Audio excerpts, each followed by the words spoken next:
It is not only a healthy relationship, it is one that we consider to be a necessary partnership.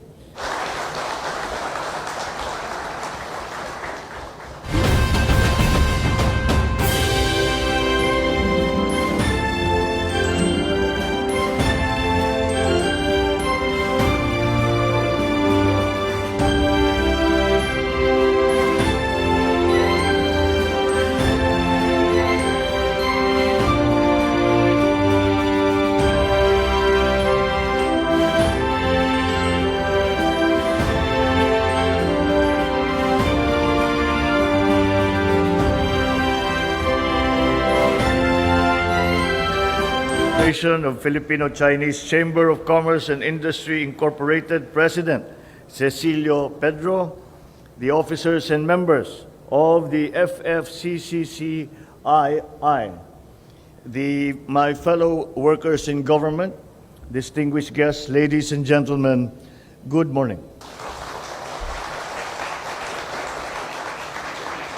It is a pleasure for me to welcome you to Malacanang Palace for this ceremony where we install the new set of officers of your federation.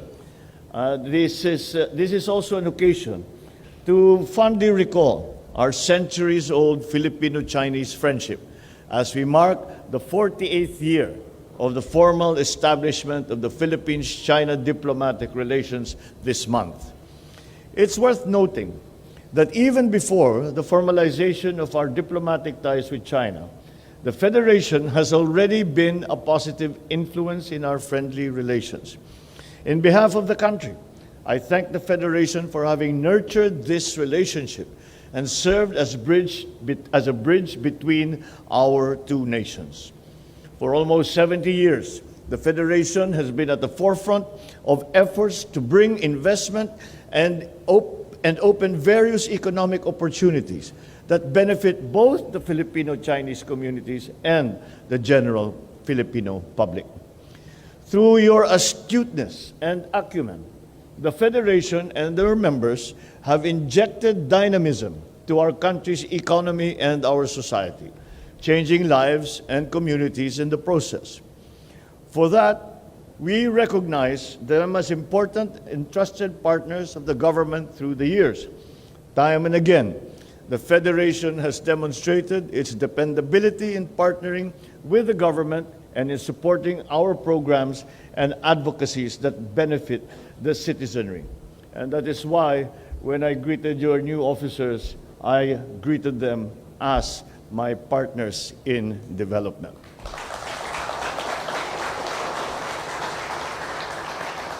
Furthermore, we convey our gratitude for the humanitarian efforts that has been extended and orchestrated in times of need, especially during the height of the pandemic. I remember it was the Filipino-Chinese community that first were able to source some of the vaccines that were coming out of China. Ang unang pagdating ng Sinovac dito sa Pilipinas ay nanggaling sa inyo privately, as a federation, as a unit, as individuals in your own corporation. Nakapagpasok kayo, doon nagsimula ang ating vaccination process at hindi makakalimutan ng taong bayan na napakalaking tulong na ibinigay ninyo. We also recognize the Federation's contribution that extended well beyond the business realm through high-impact social-civic projects all across the country. And of course, the flagship program, your flagship program of Operation Barrio Schools deserves special mention. Now more than ever, we call on our reliable partnership with the Federation as we strive to revitalize and transform our economy in this critical period of our history. As in every mutually beneficial partnership, the Federation will rest assured that this administration will continue to support this healthy relationship. It is not only a healthy relationship, it is one that we consider to be a necessary partnership.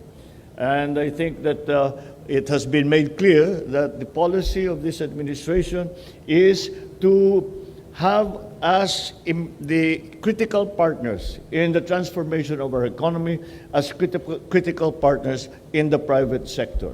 And as leaders in the private sector, then we will look once again to you for your assistance, your partnership, and your continuing commitment to make the lives of ordinary Filipinos better.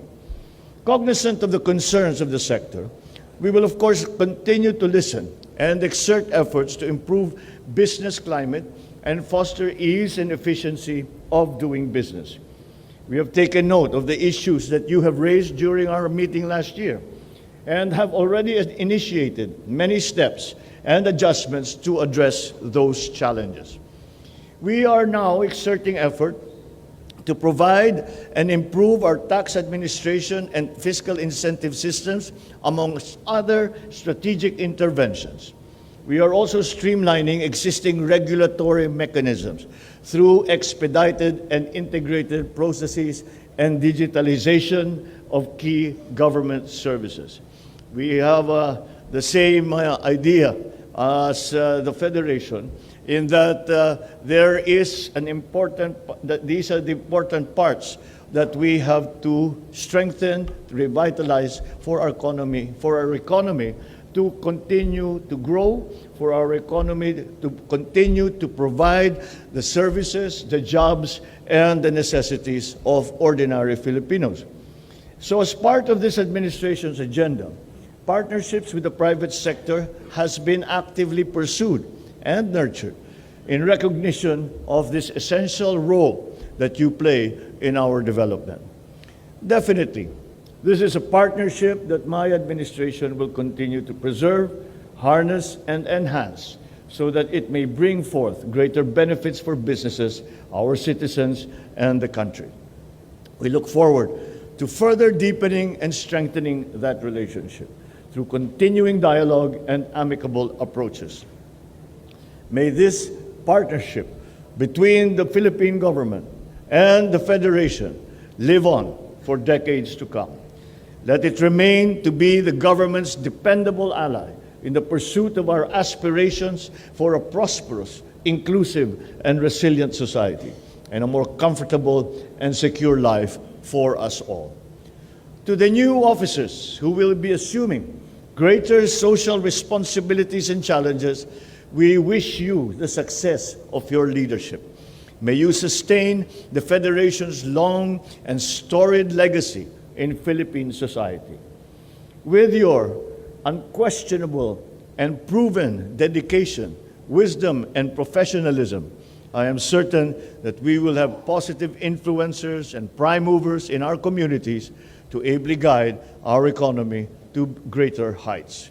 Congratulations, and may you continue to be blessed with inspiration, good fortune in all your decisions and actions, and maintain the love of country that you have demonstrated throughout the life of the Federation. Mabuhay ang Federation of Filipino-Chinese Chambers of Commerce and Industry. Mabuhay ang ating ekonomiya at ang buong sambayanan. Maraming salamat sa inyong lahat. Mabuhay ang Federation. Thank you very much, Mr. President.